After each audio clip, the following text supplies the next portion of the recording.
ಇಂಧನ ದರ ಏರಿಕೆ ಸಾಮಾನ್ಯ ಜನರ ಜೇಬಿಗೆ ಮತ್ತೊಮ್ಮೆ ಭಾರಿ ಹೊಡೆತ ಬಿದ್ದಿದೆ. ಕೇವಲ 10 ದಿನಗಳ ಅವಧಿಯಲ್ಲಿ 3ನೇ ಬಾರಿ ಪೆಟ್ರೋಲ್ ಹಾಗೂ ಡೀಸೆಲ್ ದರ ಹೆಚ್ಚಳವಾಗಿದ್ದು ಜನರಲ್ಲಿ ತೀವ್ರ ಆತಂಕ ಮತ್ತು ಅಸಮಾಧಾನ ವ್ಯಕ್ತವಾಗಿದೆ. ವಾಣಿಜ್ಯ ನಗರಿ ಹುಬ್ಬಳ್ಳಿಯಲ್ಲೂ ಇಂದು ಇಂಧನ ದರದಲ್ಲಿ ತಲಾ 94 ಪೈಸೆ ಏರಿಕೆ ದಾಖಲಾಗಿದೆ. ಹೊಸ ದರಗಳ ಪ್ರಕಾರ ಪೆಟ್ರೋಲ್ ಲೀಟರ್ಗೆ 107.87 ತಲುಪಿದರೆ ಡೀಸೆಲ್ ದರ 95.84ಕ್ಕೆ ಏರಿಕೆಯಾಗಿದೆ. ದಿನದಿಂದ ದಿನಕ್ಕೆ ನಡೆಯುತ್ತಿರುವ ಈ ಏರಿಕೆ ವಾಹನ ಸವಾರರಿಗೆ ನೇರ ಹೊರೆಯನ್ನು ತಂದಿದೆ. ಕಳೆದ 10 ದಿನಗಳಲ್ಲಿ ನಿರಂತರವಾಗಿ 3 ಬಾರಿ ಬೆಲೆ ಹೆಚ್ಚಳವಾಗಿರುವುದರಿಂದ ಕಾರ್ಮಿಕರು, ವ್ಯಾಪಾರಿಗಳು ಹಾಗೂ ಮಧ್ಯಮ ವರ್ಗದ ಕುಟುಂಬಗಳು ಸಂಕಷ್ಟಕ್ಕೆ ಒಳಗಾಗಿದ್ದಾರೆ. ಈಗಾಗಲೇ ದಿನಬಳಕೆ ವಸ್ತುಗಳು, ವಿದ್ಯುತ್ ಹಾಗೂ ಸಾರಿಗೆ ಖರ್ಚು ಹೆಚ್ಚಿರುವ ಸಂದರ್ಭದಲ್ಲಿ ಇಂಧನ ದರ ಏರಿಕೆ ಜನರ ತಿಂಗಳ ಬಜೆಟ್ ಅನ್ನು ಸಂಪೂರ್ಣವಾಗಿ ಅಸ್ತವ್ಯಸ್ತಗೊಳಿಸಿದೆ. ಇಂಧನ ದರ ಏರಿಕೆಯ ಪರಿಣಾಮ ಕೇವಲ ಪೆಟ್ರೋಲ್ ಬಂಕ್ಗಳಷ್ಟೇ ಸೀಮಿತವಾಗಿಲ್ಲ. ಸಾರಿಗೆ ವೆಚ್ಚ, ಸರಕು ಸಾಗಣೆ ಹಾಗೂ ಅಗತ್ಯ ವಸ್ತುಗಳ ಬೆಲೆಗಳ ಮೇಲೂ ಕೂಡ ನೇರ ಪರಿಣಾಮ ಬೀರುವ ಸಾಧ್ಯತೆ ಇದೆ ಎಂದು ವಿಶ್ಲೇಷಿಸಲಾಗ್ತಾ ಇದೆ. ಇದರಿಂದ ಮುಂದಿನ ದಿನಗಳಲ್ಲಿ ಮತ್ತಷ್ಟು ದುಬಾರಿ ಜೀವನದ ಭಾರ ಜನರ ಮೇಲೆ ಬೀಳುವಂತಹ ಆತಂಕವೂ ವ್ಯಕ್ತವಾಗಿದೆ. ನಿರಂತರ ಬೆಲೆ ಏರಿಕೆಯಿಂದ ಜನಸಾಮಾನ್ಯರು ಆಕ್ರೋಶವನ್ನು ವ್ಯಕ್ತಪಡಿಸಿದ್ದು, ಸರ್ಕಾರ ತಕ್ಷಣ ಮಧ್ಯಪ್ರವೇಶಿಸಿ ಇಂಧನ ದರವನ್ನು ನಿಯಂತ್ರಿಸಲು ಕ್ರಮ ಕೈಗೊಳ್ಳಬೇಕು ಎಂದು ಆಗ್ರಹಿಸಿದ್ದಾರೆ. ಜನಸಾಮಾನ್ಯರಿಗೆ ಬಹಳ ತ್ರಾಸ ಆಕೈತ್ರಿ. ಹಿಂಗ ಪೆಟ್ರೋಲ್ ರೇಟ್ ಹೆಚ್ಚಿಗೆ ಆಗೋದ್ರಿಂದ. ಆಮೇಲೆ ಇದ ಶ್ರೀಮಂತರಿಗೇನು ಎಫೆಕ್ಟ್ ಆಗಂಗಿಲ್ರಿ. ಯಾರು ಮಿಡಲ್ ಕ್ಲಾಸ್ ಇರ್ತಾರ ಮತ್ತು ಮಿಡಲ್ ಕ್ಲಾಸ್ ಇಂದ ಲೋವರ್ ಕ್ಲಾಸ್ ಇರ್ತಾರ, ದುಡಿಯೋದ 100 ರೂಪಾಯಿ 500 ರೂಪಾಯಿ ದುಡಿತಿರ್ತಾರ ದಿನಕ್ಕ.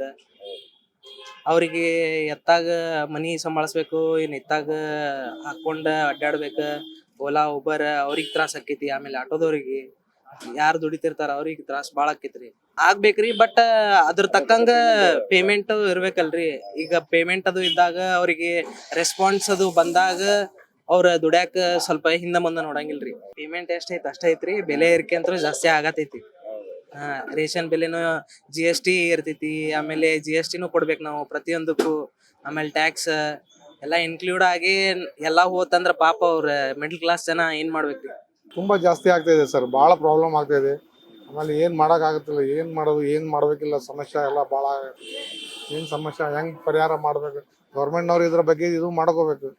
ಏನು ಅದಕ್ಕೆ ಜವಾಬ್ದಾರಿನೇ ಇಲ್ಲ ಗೌರ್ಮೆಂಟ್ನವ್ರು. ಏನು ಮಾಡ್ತಾರೆ ಸರ್? ಪೇಮೆಂಟಲ್ಲಿ ಎಲ್ಲ ಅಷ್ಟೇ ಇದೆ ಸರ್, ಪೇಮೆಂಟ್ ಎಲ್ಲ ಅಷ್ಟೇ ಇದೆ.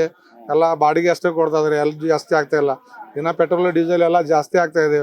ಟ್ರಾನ್ಸ್ಪೋರ್ಟೇಷನ್ ಎಲ್ಲ ದಿನನಿತ್ಯ ಬಾಡಿಗೆ ಜಾಸ್ತಿ ಕೊಡ್ತಾ ಇಲ್ಲ ಜನ, ಯಾರು ಕೊಡ್ತಾ ಇಲ್ಲ. ಯಾರು ಕೊಡೋದಿಲ್ಲ. ನಾವೇನು ಮಾಡೋಣಪ್ಪ ಆದ್ರೆ ಅಂತ ಹೇಳ್ತಾರೆ ರೀ. ಎಲ್ಲ ಹೋಗೋದು ಕೊಡೋದು ಭಾಳ ಕಷ್ಟ ಐತ್ರಿ. ಏನು ಮಾಡೋಕ್ಕಾಗತ್ತೆ?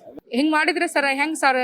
ನಮ್ದು ದುಡಿಯೋರು ನಾವು ದುಡಿಯೋರು ತಿನ್ನೋರು ಇದು ಏನು ಹೆಚ್ಚಿಗೆ ಮಾಡಿಲ್ಲ. ನಮ್ದು ಬರೀ ಪೆಟ್ರೋಲ್, ಗ್ಯಾಸ್, ಡೀಸೆಲ್ ಅದು ಎಲ್ಲ ಹೆಚ್ಚಿಗೆ ಮಾಡಿದ್ರೆ ನಾವು ತಿನ್ನೇನು ಬೇಕು, ಹಾಕಿ ಏನು ಬೇಕು, ಎಲ್ಲಿ ಹೋಗ್ಬೇಕು, ಮಕ್ಕಳಿಗೆ ಹೆಂಗೆ ಎಜುಕೇಶನ್ ಕೊಡಿಸ್ಬೇಕು ನಾವು? ನಾವು ಇದಿಲ್ಲ ನಮ್ಮ ಕಡೆ. ತೊಗೊಂಡು ಮಾಡೋದು, ಕರೆಯೋದು ಎಲ್ಲ ಹೆಚ್ಚಿಗೆ ಮಾಡ್ಕೊಂಡು ಹೋದ್ರೆ ಆಯ್ತು. 1 ತಿಂಗಳಿಗೆ 500 ರೂಪಾಯಿ ಆಗ್ತೈತೆ ಅದು. ಸರ್ ಹೆಂಗ್ರಿ ಸರ್ ಹಿಂಗೆ ಮಾಡಿದ್ರೆ? ಗ್ಯಾಸಿನ ಮೇಲೆ ರೇಟ್ ಜಾಸ್ತಿ, ಗ್ಯಾಸ್ ಸಿಗಾಕತ್ತಿಲ್ಲ ಸರ್. 3 ತಿಂಗಳು ಆತ್ರಿ ಸರ್ ಗ್ಯಾಸ್ ಬುಕ್ ಮಾಡಿ, ಇನ್ನೂ ತನಕ ಗ್ಯಾಸ್ ಬಂದಿಲ್ಲ ನಮ್ಗೆ.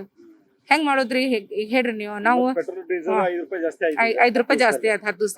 ಮತ್ತೆ 5 ರೂಪಾಯಿ ಜಾಸ್ತಿ ಮಾಡ್ಕೊಂಡು ಹೋದ್ರೆ ಇವ್ರ ನಾವ್ ಹೆಂಗ್ ಮಾಡ್ಬೇಕ್ರಿ ಸರ್? ಸಮಸ್ಯೆ ಭಾಳ ಆಗಾಕತೈತಿ ಸರ್, ಪ್ರಾಬ್ಲಮ್ ಭಾಳ ಆಗಾಕತೈತಿ. ಹೆಂಗ್ ನಾವು ಮಕ್ಕಳಿಗೆ ಹೆಂಗ್ ಎಜುಕೇಶನ್ ಕೊಡ್ಬೇಕು, ಹೆಂಗ್ ಮಕ್ಳಿಗೆ ಕಳಿಸ್ಬೇಕು, ಹೆಂಗ್ ಸ್ಕೂಲಿಗೆ ಕಳಿಸ್ಬೇಕು ನಾವು? ಪೆಟ್ರೋಲ್ ಇಲ್ಲ ಅಂದ್ರೆ ನಾವು ಹೋಗಾಕ ಬರಂಗಿಲ್ಲ ಹೊರಗೆ. ಜಾಬಿಗೆ ಹೋಗ್ಬೇಕಂದ್ರೆ ಪೆಟ್ರೋಲ್ ಹಾಕ್ತಾರೆ. ಜಾಬ್ದಾಗ ನಮ್ಗೆ ಏನು ಜಾಸ್ತಿ ಮಾಡ್ತಾರ ಅವರು? ಇಲ್ಲ.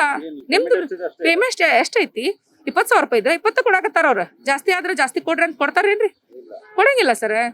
ನೀವು ಸಣ್ಣ ಆಗ್ಬೇಕಲ್ವಾ? ಅದು ಒಂದು ಉತ್ತಮ ಆಹಾರದಿಂದ ಸಣ್ಣ ಆಗ್ಬೇಕಲ್ವಾ? ಪ್ರತಿದಿನ ನಮ್ಮ ಜೀನಿ ಸ್ಲಿಮ್ ನ ಯೂಸ್ ಮಾಡಿ ಯಾವುದೇ ಸೈಡ್ ಎಫೆಕ್ಟ್ ಇಲ್ದಂಗೆ ನೀವು ಸಣ್ಣ ಆಗ್ತೀರಾ.